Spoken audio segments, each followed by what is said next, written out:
Amém. Bom dia, irmãos. Paz do Senhor. Graças a Deus, que culto abençoado. Bom estarmos juntos, reunidos e cultuar ao Senhor. Nesse momento da palavra, eu queria fazer uma breve meditação com os irmãos. Estamos dentro de uma série chamada Vida Extraordinária. E dentro disso, eu queria utilizar o texto da carta que Paulo escreveu para Tito, para a gente meditar e pensar um pouco como é que a nossa vida também pode ser uma vida extraordinária. Então, por favor, abra sua Bíblia no livro de Tito, primeiro capítulo. Tito é uma carta bem curtinha, são apenas 3 capítulos. Hoje até faremos um breve panorama sobre ela, mas o texto central que eu gostaria de ler com os irmãos está no capítulo 1 e leremos os versos de 1 a 3. É a apresentação do autor da carta, Paulo, cuja carta é direcionada para Tito e a igreja em que Tito conduzia.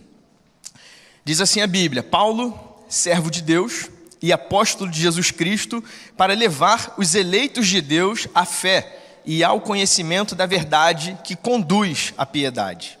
Fé e conhecimento que se fundamentam na esperança da vida eterna, a qual o Deus que não mente prometeu antes dos tempos eternos. Só até aqui, depois a gente lê o restante. Que o Senhor nos abençoe com a sua palavra. A história conta que Paulo, em suas viagens missionárias, ele esteve em Creta e lá também levantou uma igreja, e Tito fica naquela ilha, e posteriormente, então, Paulo escreve uma carta direcionada a Tito e à igreja que se encontrava naquele lugar. Creta é uma ilha bem grande, localizada no Mediterrâneo, e naquela época, essa ilha ela era como um ponto central de confluência e ligação entre a Europa, a Ásia e a África.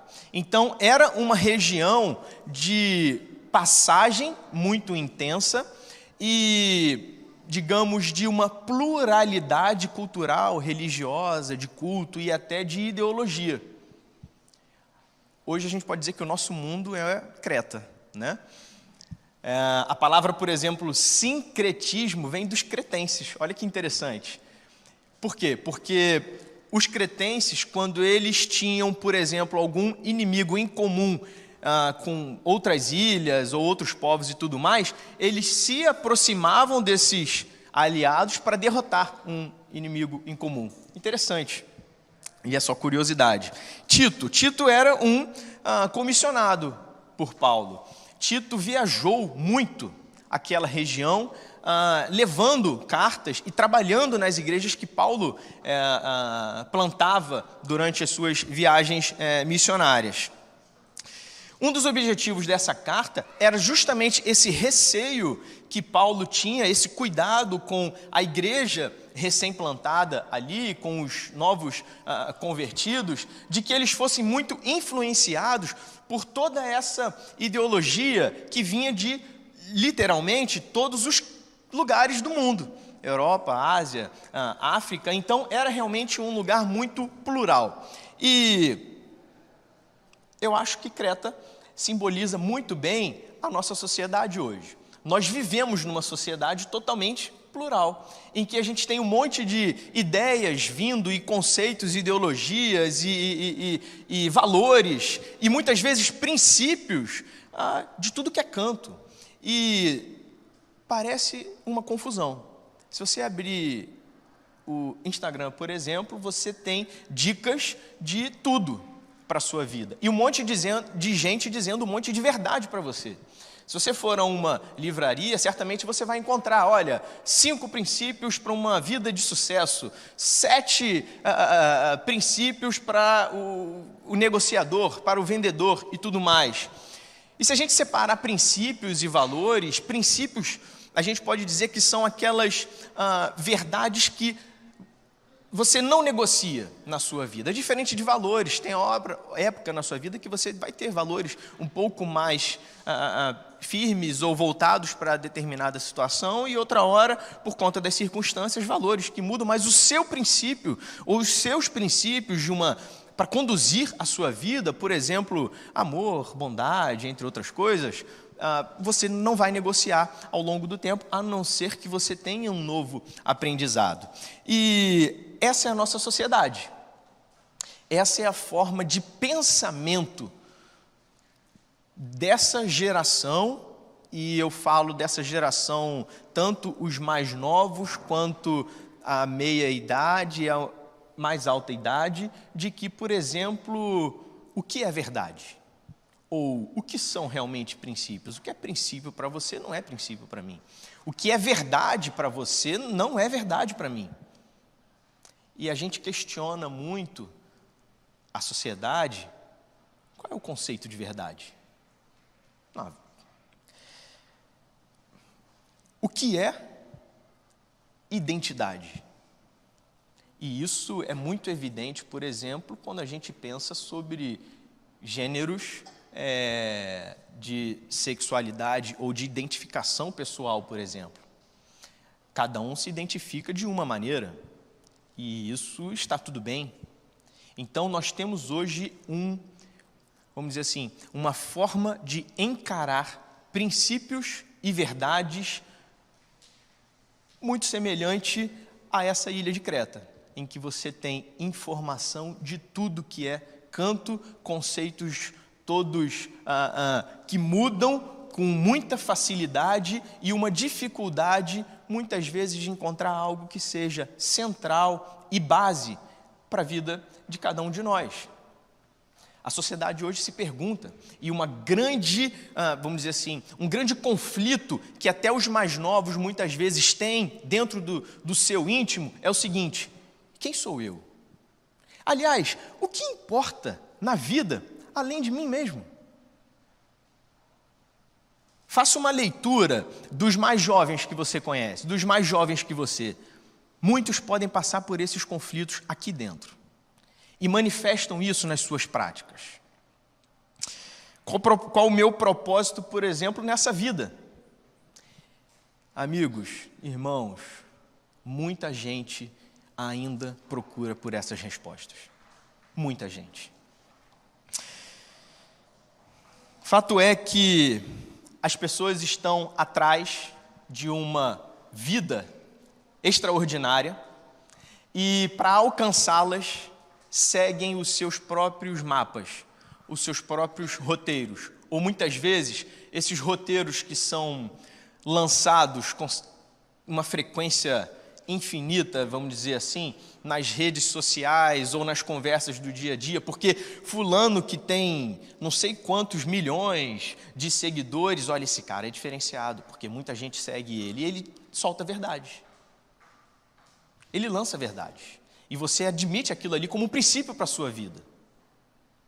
E as pessoas estão atrás de uma vida fora do comum, de uma vida fora da mediocridade, da média, atrás de uma vida extraordinária, seguindo os seus próprios roteiros.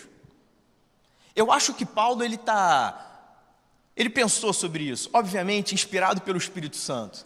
E ele escreve para essa ilha, para essa igreja que ali está sendo, para aqueles crentes, né, que estão em desenvolvimento, inseridos nessa sociedade, e ele traz alguns conselhos. Eu não vou aqui querer dizer assim, 5 princípios então para uma vida extraordinária do crente. Não é esse o meu objetivo. Aliás, eu só queria trazer um objetivo, mas ele vai ficar para o final. E a gente vai estudar o que Paulo está dizendo aqui. E vamos ver se isso carrega a gente ou traz um pouco mais de firmeza ou respostas diante dessa sociedade que questiona tanta coisa. Eu quero usar como base uma pesquisa. Existe um grupo que faz pesquisas, vamos dizer assim, na sociedade cristã, né? O grupo Barna, ele fica localizado na Califórnia. E ele identificou e separou 4 grupos de cristãos. São os pródigos, como o filho pródigo, aquele que se foi. são os nômades, aqueles que não frequentam, que não pertencem exatamente a uma igreja, mas que estão ali, vão numa igreja aqui, outra lá, tal. Os frequentadores de igreja e os discípulos resilientes.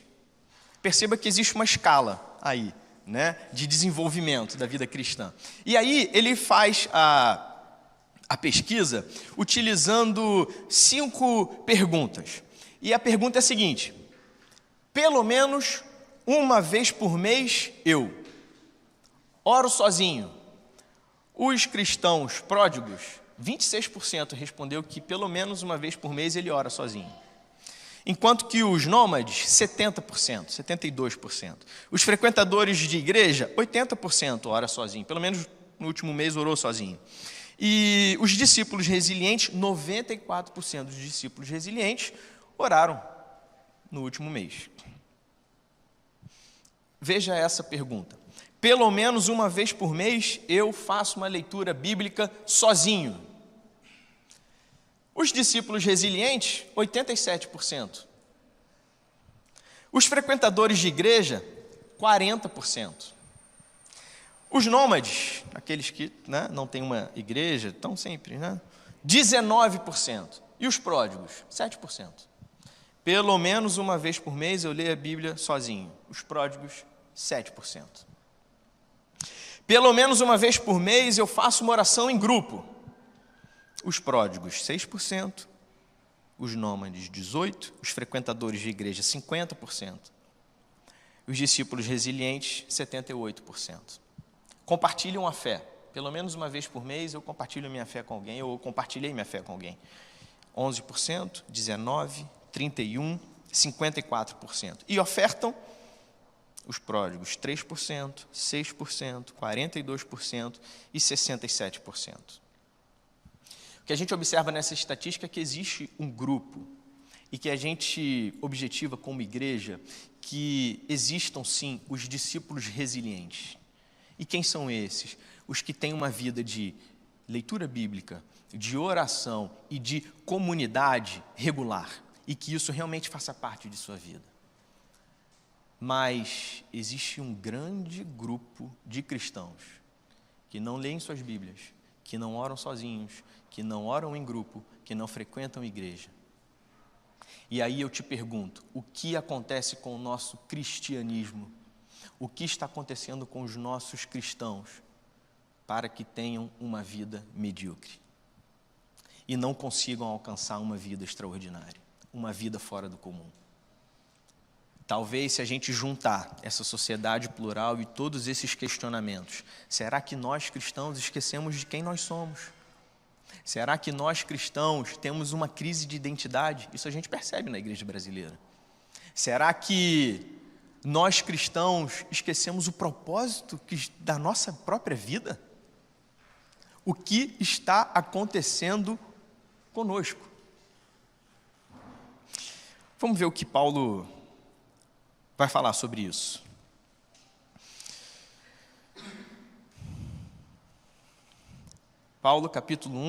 Tito, capítulo 1, no versículo 1, ele diz assim: Paulo, servo de Deus e apóstolo de Jesus Cristo, para levar os eleitos de Deus à fé. Eu queria trazer uma primeira verdade para você, e que muitas vezes isso afeta, ou isso traz uma crise de identidade para cada um de nós, ou para esse grupo de cristãos. Às vezes a gente se esquece quem nós somos. Sabe quem nós somos? Nós somos os eleitos de Deus. Irmão, deixa eu te falar uma coisa. Você foi chamado por Deus. O Senhor te amou primeiro. Eu quero usar as palavras de Jesus, que ele fala com os seus discípulos em João capítulo 15. No versículo 15 e 16, ele diz assim, já não os chamo servos, porque o servo não sabe o que o seu senhor faz. Em vez disso, eu os tenho chamado amigos, porque tudo o que eu vi de meu Pai, eu tornei conhecido a vocês. 16. Vocês não me escolheram, mas eu os escolhi para irem e darem fruto que permaneça, a fim de que o Pai conceda a vocês o que pedirem em meu nome. Essa verdade já pode tratar muito bem a ansiedade dos nossos tempos, o medo do nosso coração. Essa é uma verdade que muitas vezes o cristão não sabe. Imagine que você está numa empresa e você começa a ter uma dificuldade de aceitação. Você às vezes não sabe se o pessoal gosta do seu trabalho ou do seu serviço. Você não sabe se as pessoas ali estão apenas te suportando, se o seu trabalho tem sido útil, se o que você tem proposto e tudo mais, se é interessante. O que é que isso pode gerar no seu coração? Pode gerar um distanciamento da sua equipe, da sua própria empresa. Isso pode gerar um sentimento de instabilidade. Isso pode gerar angústia no seu coração e até o receio de, olha, em pouco tempo eu não estarei mais aqui. E aí você pode tomar uma postura de chegar, como é que é? Vocês gostam de mim aqui ou não? Ou justamente adquirir essa postura de afastamento e de introspecção. Mas sabe o que pode fazer diferença nesse grupo de trabalho, nessa empresa? Se o seu superior, por exemplo, ele te chama e fala assim, olha, o seu trabalho é muito bom. Olha, a gente se agrada muito do que você tem feito. Olha, que bom, poxa, você é útil. Olha, isso aqui não está muito bom, mas assim, você é capaz. Não é apenas uma estratégia para levantar o seu moral. Não só isso, mas é uma palavra de afirmação para você. As empresas e os chefes e o mundo corporativo pode sim utilizar dessas estratégias e muitas vezes não ser legítimo. Mas não se trata de Jesus e das suas palavras. E é por isso que quando ele fala aos seus discípulos, não foram vocês que me escolheram, fui eu que te escolhi. Isso é para trazer paz ao nosso coração. Isso é para trazer descanso à nossa alma. E para lembrar que você não está diante do Senhor, ou que você não é um cristão por conta do seu esforço e da sua vontade, mas porque Ele te amou primeiro. Ele te atraiu. Ele fez o seu coração ficar incomodado e é Ele que continua fazendo isso para que você não se afaste e que não fique introspectivo, pelo contrário, para que você se aproxime cada vez mais. Ele que te chama. Se você tinha, ou se você tem, ou se você conhece alguém que tem de repente alguma crise de identidade, isso pode acontecer na caminhada do cristão. Jesus está dizendo para você hoje de manhã, fui eu que te chamei. Paulo diz que ele é apóstolo, servo de Deus e apóstolo, para levar os eleitos de Deus à fé. Aqui é como se a gente tivesse uma fórmula. No final a gente vê isso. Mas existe um pré-requisito. Na eternidade, Deus te escolheu e te chamou. E Paulo está dizendo, olha, a gente prega a mensagem para levar esses eleitos à fé. A nossa conversão, ela acontece depois que a gente ouve a mensagem do Evangelho. E o Evangelho, ele não é somente uma mensagem ou uma notícia. Como diz Romanos 1,16, não me envergonhe do Evangelho, porque o Evangelho é poder de Deus para a salvação daquele que crê. Então não é apenas uma informação o Evangelho é poder de Deus. É transformação que acontece. Então, existe um processo, existe na eternidade uma eleição, um chamado do Senhor, e na sua vida presente, digamos assim, você é conduzido à fé, ao ouvir a palavra. E não somente a fé, a crer em algo desconhecido ou distante, ou simplesmente místico, mas ao conhecimento da verdade, como continua Paulo dizendo aqui. E o que é o conhecimento da verdade, senão a própria Bíblia? Ontem nós falamos sobre isso. Irmão, se você crê que esse livro, ele contém a revelação especial do próprio Deus para você, você devoraria esse livro muito mais. Nós precisamos ser conduzidos à fé e ao conhecimento da verdade. É o conhecimento da verdade que vai trazer profundidade a nossa fé. É o conhecimento da verdade que vai trazer estabilidade dentro de um mundo confuso ao que nós cremos, aos nossos princípios, aos nossos valores, diante de todas as situações. E aí eu queria voltar naquela estatística. Como pode, um minuto aqui, termos grupos de cristãos em que fazem uma leitura bíblica sozinho? No último mês, 7% leu a Bíblia no último mês. Entre os nômades, entre aqueles que frequentam qualquer igreja e não fazem parte de um grupo, 19% leu a Bíblia no último mês. Entre os frequentadores de igreja, e veja que existe uma diferença entre o frequentador de igreja e o discípulo resiliente. Os frequentadores de igreja, 42% leram a Bíblia no último mês. Enquanto a gente compara até os discípulos resilientes, que 87%, tem até um 13% aqui de discípulo resiliente que no último mês não deu. Como pode a gente aprofundar a nossa vida? Ou, se nós estamos falando de um objetivo no cristão, que é ter uma vida fora do comum, a gente não se aprofundar naquilo que Deus se revela para cada um de nós, para você. Entende? Por exemplo, como que o conhecimento da verdade pode fazer diferença na sua forma de adorar? Você, por exemplo, já aprendeu na sua vida cristã que você não entrega o seu dízimo e a sua oferta como uma forma de barganha com o Senhor? Porque se você ainda não aprendeu isso, talvez você seja um ofertante ou um dizimista, como a gente chama, né? Regular, mas, meu irmão, é um ato que muitas vezes não faz sentido ao seu coração. E qual o ganho disso? Nenhum.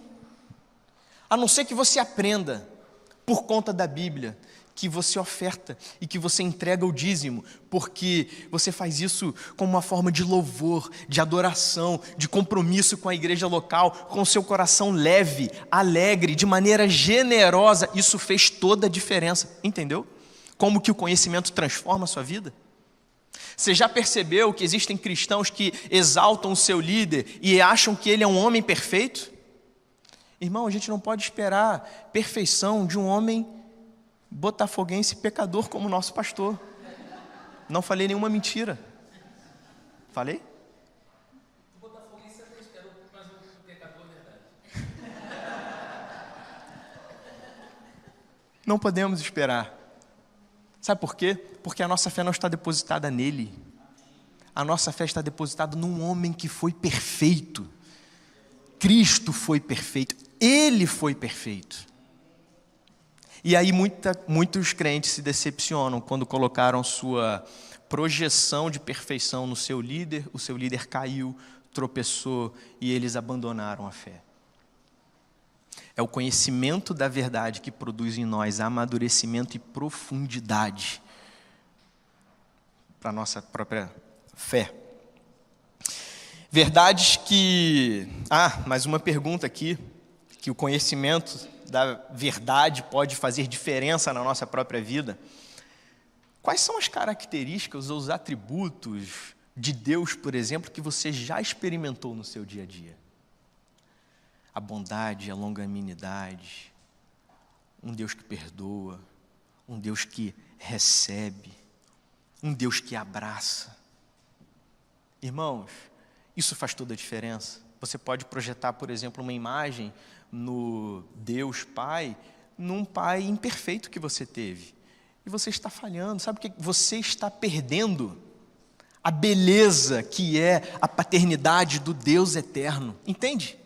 E aí quando você começa a compreender e a absorver as verdades que a própria Bíblia traz e fala sobre a paternidade de Deus, isso traz descanso para o seu coração, isso faz diferença na sua vida, isso te leva de uma vida comum para uma vida extraordinária. Precisamos ser um povo que defende também as verdades absolutas do Evangelho. Quanto mais mergulharmos no ensino das Escrituras, mais fortes seremos, não somente na defesa da nossa fé, diante desse mundo confuso e cheio de informação, mas também em nosso próprio espírito, pois saberemos em quem temos crido. Entende como isso faz toda a diferença? Então Paulo, de maneira inspirada e de forma muito inteligente, obviamente, ele fala, é conduzir os eleitos à fé e ao conhecimento da verdade. E isso tudo com um objetivo, ou melhor, com uma consequência, que é a vida piedosa. É o que ele diz, para levar os eleitos de Deus à fé e ao conhecimento da verdade que conduz à piedade.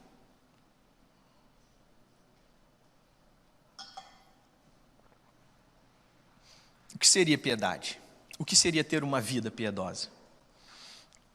Eu acho que essa estatística, quando ela quer definir os discípulos resilientes, ela retrata muito isso. Uma vida piedosa, uma vida de Bíblia, oração e comunhão com os irmãos.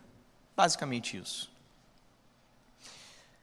Nós precisamos, se eleitos somos, digamos assim, se alcançamos a fé e se temos aprofundado o nosso conhecimento, resultar em uma vida de boas obras. Isso é o que Paulo está dizendo.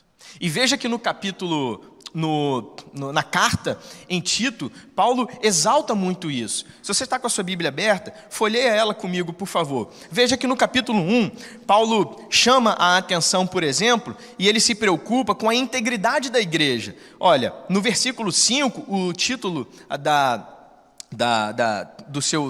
sua Bíblia pode estar escrito assim, no meu está, a tarefa de Tito em Creta, ou orientações aos presbíteros, algo assim, porque ele fala, olha, os presbíteros, os líderes da igreja, eles precisam ser dessa forma. E aí, a partir do capítulo 10, do versículo 10, ele começa a falar, por exemplo, cuidado com os falsos mestres. Os falsos mestres, eles se comportam dessa forma. Se você virar a sua Bíblia, no capítulo 2, ele diz assim, instruções para vários grupos. Paulo não está falando de moralismo, mas ele está dizendo o seguinte, olha, se cremos, temos fé, crescemos no conhecimento da verdade, a nossa vida precisa ter uma manifestação de alguma coisa. E sabe o que ele está dizendo? E ele traz orientações a homens mais velhos para que sejam moderados, a mulheres mais velhas para serem exemplo para as mulheres mais novas, as mulheres mais novas que precisam ser assim, aos homens que precisam ser assim, aos jovens, e aí ele vai conduzindo e mostrando como que a nossa vida pode ser cheia de boas obras. Isso acontece. E eu queria usar a partir do versículo 9, quando Paulo escreve falando sobre os servos e senhores, eu queria usar como exemplo o que ele conclui no versículo 10 do capítulo 2. Eu vou ler a partir do 9 para fazer sentido. Ensine os escravos a se submeterem em tudo aos seus senhores, a procurarem agradá-los, a não serem respondões e a não roubá-los, mas a mostrarem que são inteiramente dignos de confiança. Agora, para que assim tornem atraente em tudo o ensino de Deus, nosso Salvador. Sabe para que serve a sua vida de boas obras? Ou uma prática de boas obras? Não é para a sua justificação diante do Senhor. É para que as pessoas possam se sentir atraídas através de sua vida ao ensino de Deus. E aí eu quero sair um pouco da esfera larga da sociedade. E eu quero trazer para dentro do seu lar. Se você é pai ou mãe, a sua vida atrai os seus filhos para Deus ou os afasta dele? Será que os seus filhos se inspiram em você para serem servos do Senhor? Ou será que eles se inspiram em você para não serem isso jamais? Eu conheço muitos médicos cujos filhos tinham uma certeza na vida: jamais fariam medicina.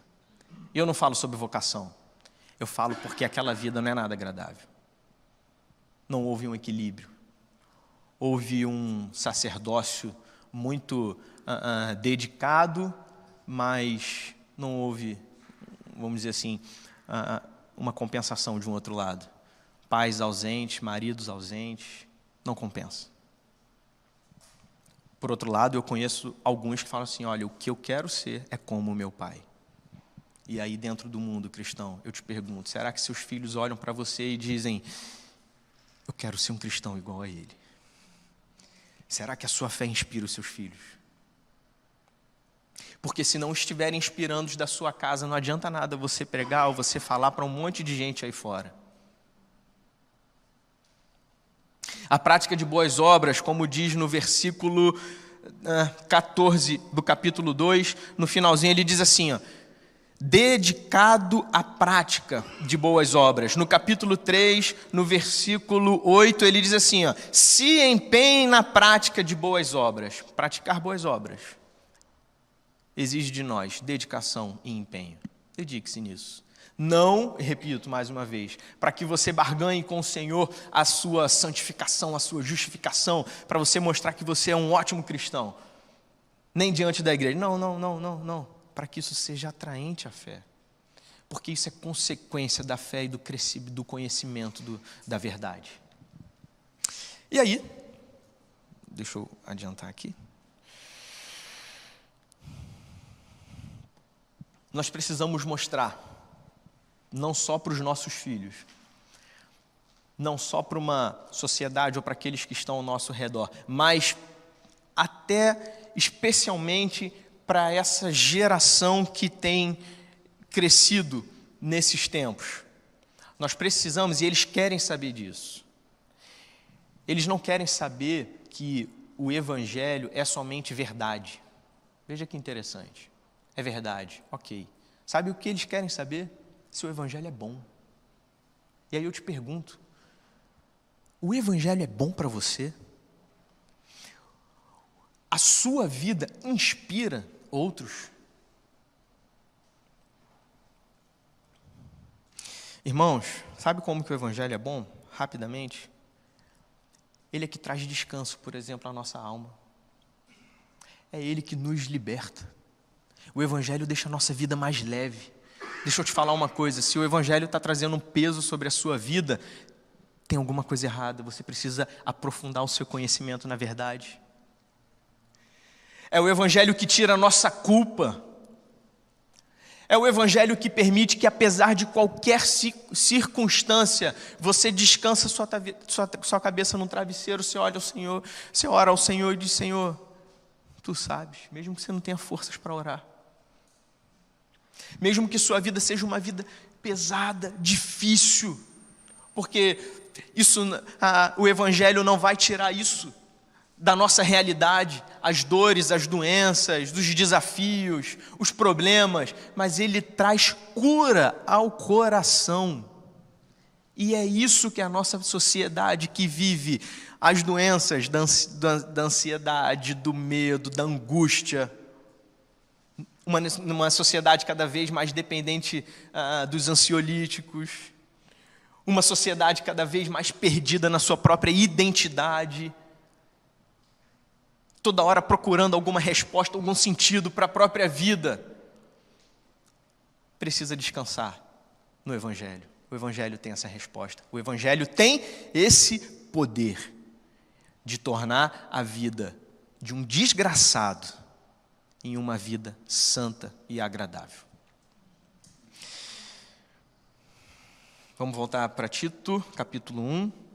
Vou ler de novo o versículo. Paulo, servo de Deus e apóstolo de Jesus, para levar os eleitos de Deus à fé e ao conhecimento da verdade que conduz à piedade. E aí no versículo 2 ele repete, fé e conhecimento que se fundamentam na esperança da vida eterna.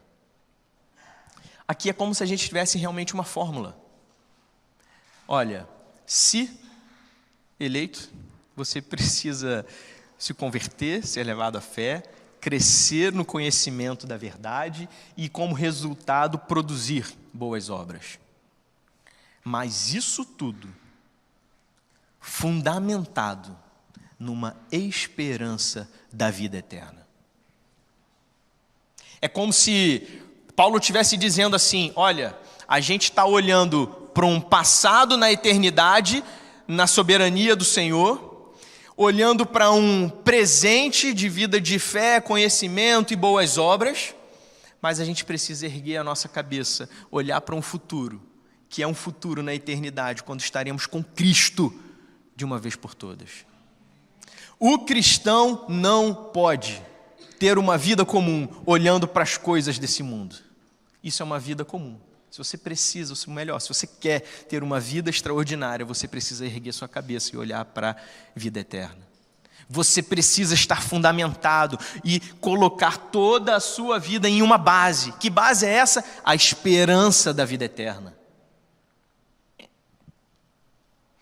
A nossa expectativa de uma vida extraordinária precisa ter como fundamento o dia em que estaremos com Cristo. E isso não é uma fuga da realidade. Você percebeu? Paulo não está te chamando assim, olha, esquece esse mundo, fecha os olhos e olha para frente e vida que segue. Não. Ele te chama a se aprofundar no conhecimento das Escrituras. Ele te chama a uma vida diária, cotidiana, de boas obras e que seja uma vida atraente, que seja uma vida útil aos homens, como diz no outro versículo em Tito. Mas a sua esperança, a sua expectativa, o seu alvo, sempre voltado à vida eterna.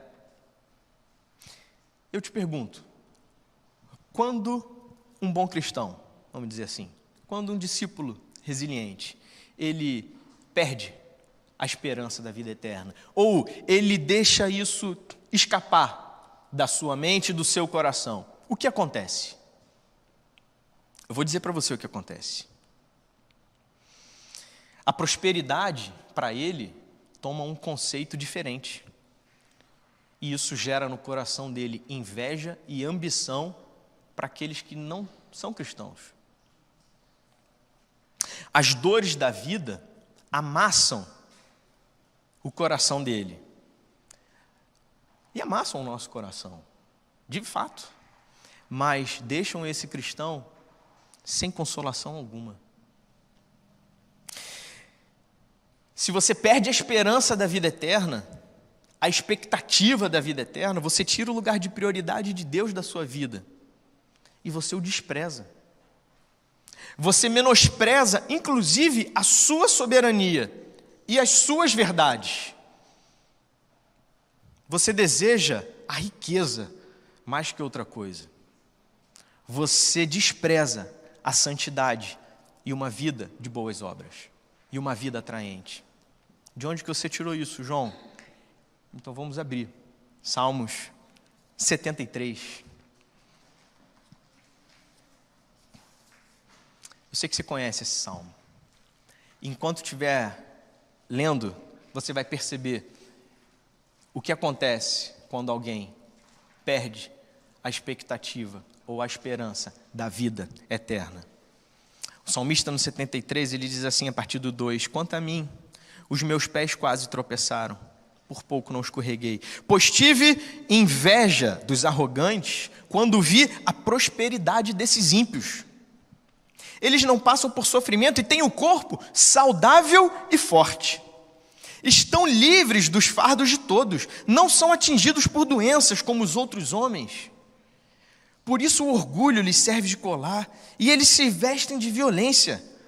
Do seu íntimo brota a maldade, da sua mente transbordam maquinações, eles zombam e falam com más intenções e sua arrogância ameaçam com opressão. O que ele está se sentindo atraído pela vida do ímpio? Veja, com a boca arrogam a si os céus. Olha que ousadia. E com a língua se apossam da terra. Por isso o seu povo se volta para eles e bebe suas palavras até saciar. Sabe o que eles dizem? Como saberá Deus? Onde está a sua soberania? Terá conhecimento Altíssimo? Deus não está nem aí para a gente. Assim são os ímpios. Sempre despreocupados, aumentam suas riquezas. Olha, vou te falar, essa minha vida de cristão certamente foi inútil manter puro o coração e lavar as mãos na inocência, pois o dia inteiro sou afligido e todas as manhãs sou castigado. Se por acaso você algum dia já foi esse discípulo resiliente e você passou a ser um frequentador de igreja, você passou a ser um nômade, você passou a ser um pródigo, se isso aconteceu com você. A Bíblia não termina aqui. O Evangelho, ele não termina aqui, ele não te abandona. Porque você pode ver comigo aqui, ó, no versículo 16, quando ele diz assim, ó, quando eu tentei entender isso tudo, achei muito difícil, até que entrei no santuário de Deus. E então compreendi o destino dos ímpios. Quando ele está diante da presença do Senhor, sabe o que o Senhor faz? Levanta a cabeça dele, que está voltada para essa sociedade, para esse tempo presente, faz ele olhar para o destino dos ímpios, faz ele voltar a ter a esperança da vida eterna. É isso que nós precisamos como cristãos para termos uma vida extraordinária. Vou falar mais, meio-dia. Senhor, Deus e Pai, que possamos, Senhor, como teus filhos, ter resgatado em nosso coração, Senhor, a esperança da vida eterna, o dia em que estaremos contigo eternamente, de fato, e descansaremos, Senhor. Senhor, apesar das aflições e das angústias e das pressões que esse mundo tem sobre nós ainda encontramos descanso em Ti, nós encontramos consolação no Senhor, nós encontramos, sim, Deus, no Senhor, aquilo que pode trazer paz para a nossa alma. E obrigado, Senhor, porque o Senhor faz a nossa mente, os nossos olhos se erguerem, se levantarem e olharmos para Ti, Deus eterno.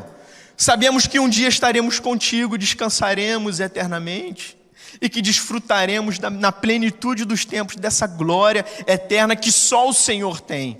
Senhor, o que eu te peço é que o Senhor guarde a tua igreja, que o Senhor abençoe a tua igreja, o teu povo, essas famílias, Senhor, para que tenhamos uma vida atraente aos nossos filhos, atraente ao nosso próximo. Deus, para que o Teu Evangelho seja, sim, levado através das nossas vidas como testemunho a esses irmãos.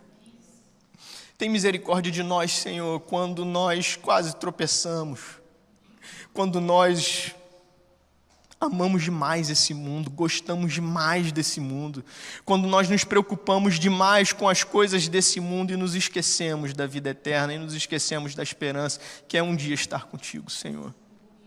Deus, que a Tua palavra, pelo poder que é a Tua palavra, fale aos nossos corações e que tenhamos, no nome de Jesus, um resto de domingo abençoado. Obrigado, Senhor, no nome de Jesus. Amém.